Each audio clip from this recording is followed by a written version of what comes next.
माननीय प्रधानमंत्री मोदी जी का जोरदार स्वागत हम सब मिलकर कर रहे हैं। ভারতের প্রধানমন্ত্রী হিসেবে তৃতীয়বারের মতো দায়িত্ব নিতে যাচ্ছেন নরেন্দ্র মোদি। শনিবার তার শপথ নেওয়ার কথা ছিল, তবে এই শপথ গ্রহণ অনুষ্ঠান পিছিয়ে আগামী রোববার ৯ জুন সন্ধ্যা ৬টায় নতুন মেয়াদে প্রধানমন্ত্রী হিসেবে শপথ নেবেন তিনি। নির্বাচনে বিজেপি একক সংখ্যাগরিষ্ঠতা না পাওয়ায় শরিকদের হাত ধরেই জোট সরকার গঠন করতে হচ্ছে এবার মোদিকে।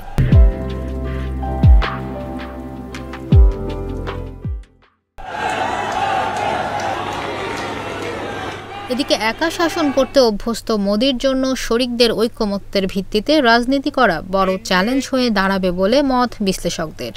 জোট সরকার গঠন নিয়ে ফলাফলের দিন থেকে বুধবার সারাদিন নানা জল্পনা কল্পনার অবসান ঘটিয়ে নীতিশ কুমার ও চন্দ্রবাবু নাইডুর লিখিত সমর্থন নিয়ে শেষ হাসি হাসেন নরেন্দ্র মোদি। लगातार तीसरी बार পরে এনডিএর দলনেতা নির্বাচিত করা হয় মোদিকে। এরপরই মোদির জন্য শুভেচ্ছা বার্তা আসতে শুরু হয় বিশ্ব নেতাদের কাছ থেকে। তার শপথ অনুষ্ঠানে বাংলাদেশ, শ্রীলঙ্কা, ভুটান ও নেপালের রাষ্ট্রপ্রধানরা অংশ নেবেন বলে জানিয়েছে এনডিটিভি।